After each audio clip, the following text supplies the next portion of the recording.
नमस्कार, आप देख रहे हैं पंजाब केसरी टीवी और मैं हूं प्रवीण झा। आज हम बात करेंगे गिलगित बाल्टिस्तान के बारे में कि हाल ही में पाकिस्तान की सुप्रीम कोर्ट ने वहां की सरकार को यह आदेश दिया है कि गिलगित बाल्टिस्तान में चुनाव कराए जाएं और इसके लिए 2018 के जो एक कानून है उसमें संशोधन किया जाए, जिसका भारत ने बहुत ही कड़ा विरोध जताया है। इसी पर बात करने के लिए हमारे साथ मौजूद हैं पूर्व ज्वाइंट सेक्रेटरी और राष्ट्रीय सुरक्षा विशेषज्ञ जितेंद्र कुमार जी। जितेंद्र जी, आपका बहुत बहुत स्वागत है। Thank you. जितेंद्र जी, आपसे सवाल यही है कि पाकिस्तान इस तरह की हरकत क्यों बार बार कर रही है? देखिए, हमें पाकिस्तान को एकदम ठीक से समझने की ज़रूरत है। पहले भी मैं कह चुका हूँ, उनके पास कोई ऑप्शन नहीं है। वहाँ पे एक नॉर्मल सरकार नहीं है, एक नॉर्मल देश नहीं है। वहाँ पे मिलिट्री को आदत हो चुकी है, उनको खून लग चुका है अपनी पॉलिटिक्स में रेलेवेंस बनाने के लिए, और उस रेलेवेंस को बनाने के लिए किसी न किसी तरीके से उनको भारत के साथ एक डिस्प्यूट या कॉन्फ्रंटेशन जैसा माहौल पैदा किए रहना है, और इस वजह से वो प्रोवोकेशन करते रहेंगे। अगर हम जी, सोचते हैं, भारत के लोग सोचते हैं कि हम पाकिस्तान से एक नॉर्मल पड़ोसी की तरह रह सकते हैं, तो शायद वर्तमान जो ढांचा है पाकिस्तान का, इसमें संभव नहीं है, क्योंकि वहाँ की जी, आर्मी करेगी ही करेगी, और उन्होंने मैसिव एक अलग डायरेक्शन में वो जाते जा रहे हैं। तो उनको जी, भारत से तो कॉन्फ्रंटेशन करना ही करना है। तो मैं समझता हूँ कि ये एक्शन जो है उनके इसी लार्जर फ्रेमवर्क का, लार्जर जो उनकी सिस्टम की जो डिसफंक्शनैलिटी है, फेलियर है, उसी का एक हिस्सा है। जी। जिस तरह से देखा जा रहा है कि एक तरफ वो आतंकवाद के जरिए, यानी भारत में आतंकवाद के जरिए भारत को कमजोर कर रहा है, यानी कि कमजोर करने की कोशिश कर रहा है। कमजोर क्या कर पाएगा, ये तो पाकिस्तान की इतनी मतलब शक्ति नहीं है कि वो भारत को कमजोर कर दे। लेकिन जिस तरह से भारत में आतंकवाद को फैला रहा है और दूसरी तरफ जो अवैध रूप से कब्जा किया हुआ है गिलगित बाल्टिस्तान को, उसमें चुनाव कराने को लेकर भी हस्तक्षेप कर रहा है, जो कि सही नहीं है और जिसका भारत सरकार ने कड़ा विरोध भी जताया है। तो क्या लगता है आपको कि ये जो गिलगित बाल्टिस्तान है, ये सामरिक दृष्टिकोण से कितना महत्वपूर्ण है भारत के लिए? देखिए, सामरिक की ही बात नहीं है।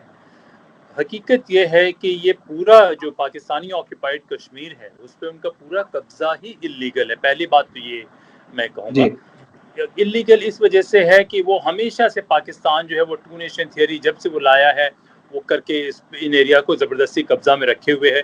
यहाँ पे 2009 से समस्या आ रही है। पहला जो है गिलगित बल्तिस्तान पे 2018 से पहले उन्होंने 2009 में एक एक्ट पास किया था, सेल्फ जी, गवर्नेंस या एम्पावरमेंट एक्ट करके किया था।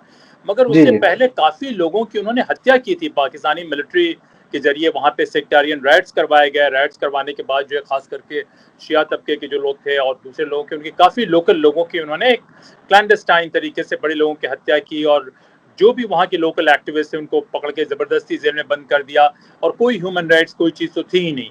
तो जो उनके किराए जो भी कहें, जो उनके फालतू लोग थे, उनको इकट्ठा करके वो अपना तमाशा करते रहे।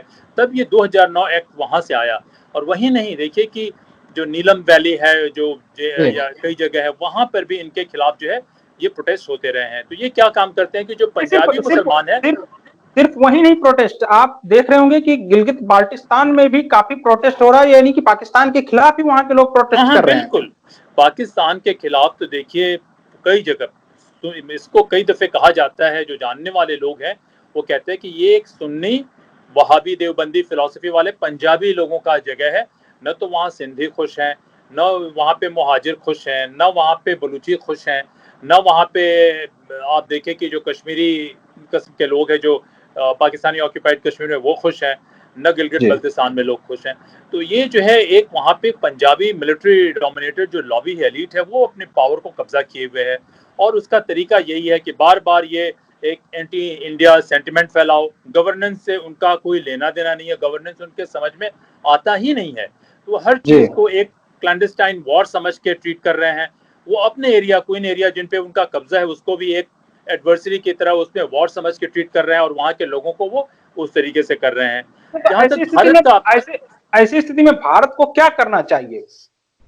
देखिए, अगर मुझसे पूछे तो मेरा थोड़ा अलग सोचने का तरीका है।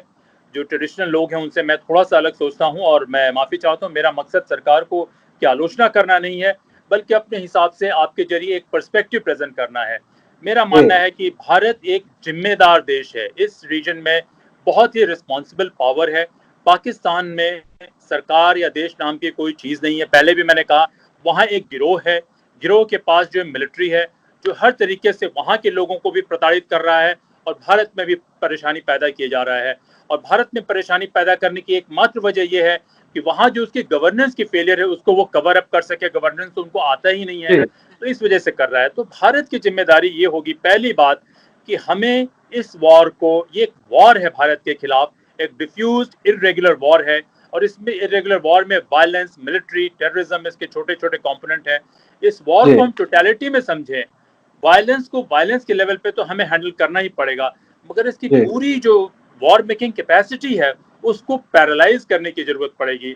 हमारे पास बहुत सारे ऑप्शन जो दूसरे लोगों के पास है वो नहीं है। एक सभ्यता के रूप में हम सोचे या एक देश के रूप में अपनी सिक्योरिटी की बात हम सोचे, तो भाई जी हमारे पास जो है, पहले तो अपने, मैं कहते रहा हूं कि सबवर्शन के लिए भारत में कोई स्पेस नहीं होनी चाहिए। हमारी गवर्नेंस इंस्टीट्यूशंस की इंटेग्रिटी दूसरे लोगों से 300, अमेरिका से भी, चाइना से भी 300% बेहतर होने की जरूरत है। क्यों? पाकिस्तान ही नहीं, और कई हमारे सिक्योरिटी थ्रेट्स हैं, कई जगह हमारी वल्नरेबिलिटी है। पहला तो ये हुआ।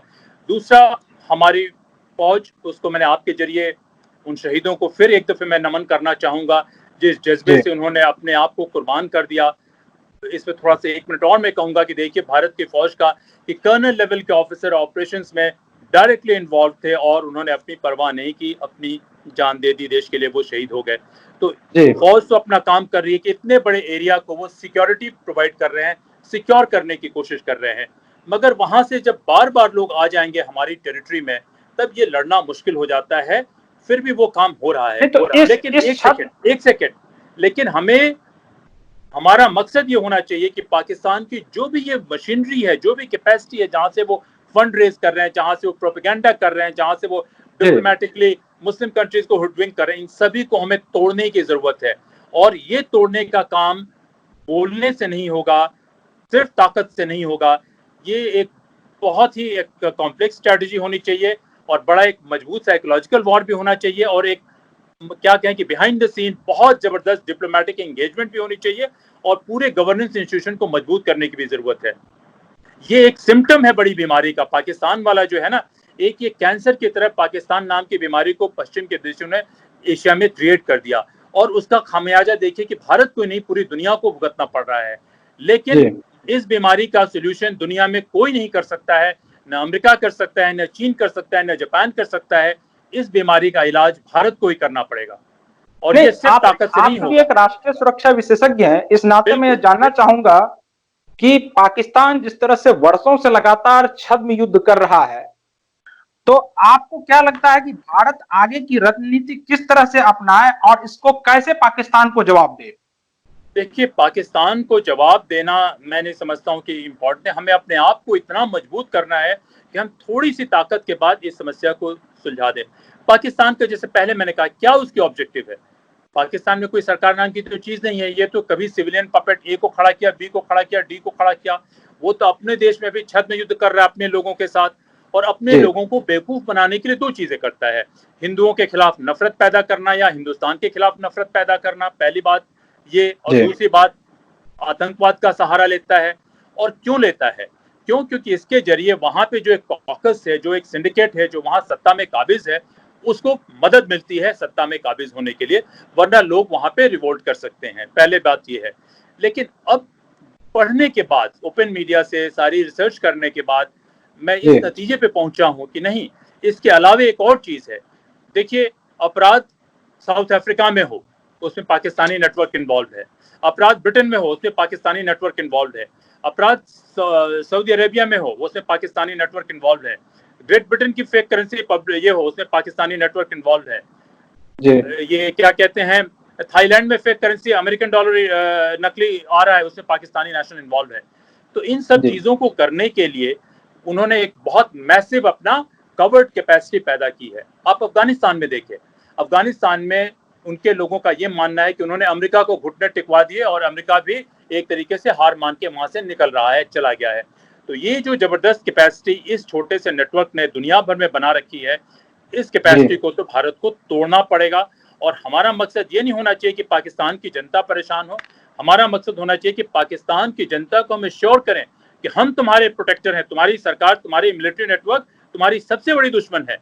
भारत को इस यानी स्ट्रेटेजी को आपका लेके आपका आपका ये कहना है कि अब पाकिस्तान को कमजोर करने के लिए पहले पाकिस्तान की जनता को अपने पाले में लाना होगा। नहीं, पाकिस्तान को कमजोर करने से हमारा कोई मकसद नहीं होना चाहिए, पाकिस्तान से के लोगों से हमारी कोई दुश्मनी नहीं होनी चाहिए, लेकिन जो जी पाकिस्तान की जो रूलिंग एस्टेब्लिशमेंट है वो हैवानियत और दरिंदगी की एक फोर्स है जिससे पूरी दुनिया को खतरा है, पाकिस्तान के आम लोगों को, साधारण शहरियों को भी खतरा है उससे। तो हमें जी जो है, हम चूंकि जिम्मेदार पावर हैं यहाँ पे, हम बड़ी सभ्यता है, सबसे पुरानी सभ्यता है, तो हमें उसी जिम्मेदारी से चल के इस मॉन्स्टर को हमें खत्म करने की जरूरत है और उसकी पूरी टोटलिटी में खत्म करने की जरूरत है। क्योंकि हम पाकिस्तान के साथ आने वाले 500 साल में भी अगर पाकिस्तान के इस ढांचे में परिवर्तन नहीं होता, न हम शांति से रह सकते हैं, न पाकिस्तान में भी दूसरे साधारण लोग हैं, अच्छे लोग हैं, वो शांति से रह सकते हैं, न दुनिया में लोग शांति से रह सकते हैं। तो अच्छा, ये जो है, आपसे एक सवाल है, आम लोगों बिल्कुल को, आम लोगों के लिए भी है ये सवाल कि कैसे भारत जो है, गिलगित बाल्टिस्तान जो है वो भारत के लिए कितना महत्वपूर्ण है, क्योंकि सीमा जो है वो लगभग उधर एक तरफ अफगानिस्तान से लगती है और दूसरी तरफ चाइना से लगती है। बिल्कुल। देखिए, पाकिस्तान ने क्या काम किया है कि चाइना को बहुत सारा ज़मीन हमारी कब्ज़ा करने के बाद दे दिया है, जो लीगली हर तरीके से भारत की ज़मीन है। तो एक तो है ही है, मिलिट्री और स्ट्रेटेजिक तरीके से उसकी इम्पोर्टेंस सही है। इसके अलावे जो है, हमारा पाकिस्तान से हमारी क्या लड़ाई है भारत की, हम नहीं मानते, टू नेशन थियरी में विश्वास नहीं करते। पाकिस्तान का क्रिएशन कई दफ़े कई लोगों ने गलत कहा है, पाकिस्तान का क्रिएशन भारत के जो हमारे फाउंडिंग फादर्स थे, उन्होंने इस ग्राउंड पे एक्सेप्ट किया, रिलीजन के ग्राउंड पे नहीं एक्सेप्ट किया, उन्होंने इस ग्राउंड पे एक्सेप्ट किया कि ये राइट टू सेल्फ डिटर्मिनेशन है। जिन लोगों ने मुस्लिम लीग के फेवर में वोट किया, हम मानते हैं कि वो उन्होंने पाकिस्तान के फेवर में वोट किया, लेकिन हम टू नेशन थ्योरी को नहीं मानते हैं। तो पाकिस्तान, ये जो गिलगित बल्तिस्तान और पीओ के जो एरिया है, चूंकि उसमें मुस्लिम मेजोरिटी है, हम कहते हैं जी मुस्लिम मेजोरिटी होने भर से वो पाकिस्तान का हिस्सा नहीं होगा, क्योंकि भारत जो है सभी का देश है, हिंदुओं का भी देश है, मुसलमानों का भी देश है, सिखों का भी देश है, सबका देश है। तो इस वजह से जो है, अगर ये एरिया परमानेंट उनके पास चली जाती है तो ये टू नेशन थ्योरी मजबूत होती है, और जब भी टू नेशन थ्योरी मजबूत होती है तब वो भारत के ऊपर एक साइकोलॉजिकल अटैक है कि हम टू नेशन थ्योरी के खिलाफ लड़ रहे हैं, हम किसी जी लोगों के खिलाफ नहीं लड़ रहे हैं।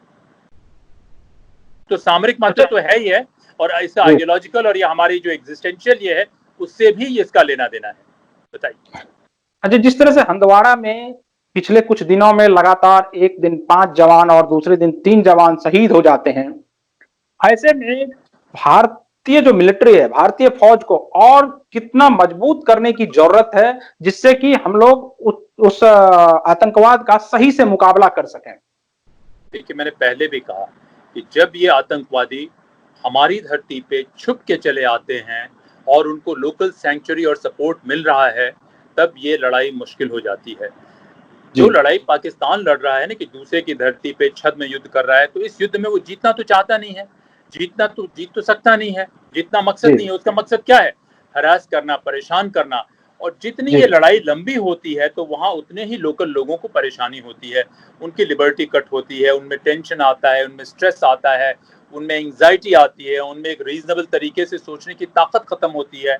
और उस लड़ाई जी को वो क्या कर रहा है कि उसने एक रिलीजियस एंगल दे दिया है कि हिंदू वर्सेस मुस्लिम, और इस तरीके का एंगल दे दिया है। तो ये लड़ाई जो है, इस लड़ाई में वो जीत सकता नहीं है, मगर इस लड़ाई में नुकसान हमारा हो सकता है। तो मिलिट्री जो लड़ रही है, मैं सोचता हूँ कि बहुत ही काबिल तारीफ है। पहले भी मैंने कहा, इस लड़ाई में मिलिट्री जो है इतने बड़े एरिया को सिक्योर कर रही है, लेकिन इतने एरिया को इतने लंबी लड़ाई के बाद सिक्योर करना, मैं नहीं समझता कि दुनिया में कहीं और किसी और मिलिट्री ने कभी कामयाबी पाई होगी।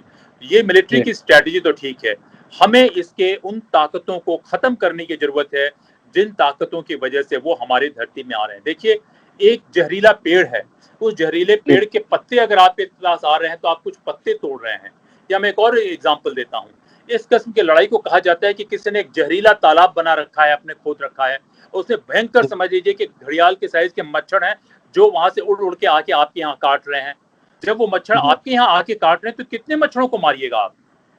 जी बेहतर तरीका तो यह है कि उस तालाब को, जिसमें गंदगी है, उस तालाब को ही सुखा दीजिए। तो ये लड़ाई जो है दूसरे स्तर पे, डिप्लोमेटिक कहें या जो भी कहें, उस स्तर पे जाने की जरूरत है। अब सवाल यह है कि उस स्तर पे जाने की हमारी कैपेसिटी है कि नहीं है। तो देखिए, जी ये जर्नलिस्ट ब्यूरोक्रेसी और इस ढांचे से मैं कई बार कह चुका हूं कि उससे नहीं होगा।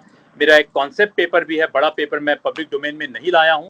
भारत को अपने इस सिक्योरिटी के ढांचे को ये ब्यूरोक्रेसी से तोड़ के हटा के अलग करके उस जगह ले जाने की जरूरत है जहां पे इस लड़ाई या इस किस्म की लड़ाई को हम बहुत कम खर्चे में, बहुत कम ताकत पे हम लड़ें और अपने फौज पे इस किस्म की प्रेशर को नहीं आने दें। नहीं तो फौज इसको का काम जो है ना, एक सेकंड, फौज का काम इस डिफेंसिव लड़ाई में नहीं है, फौज का काम ऑफेंसिव लड़ाई में है।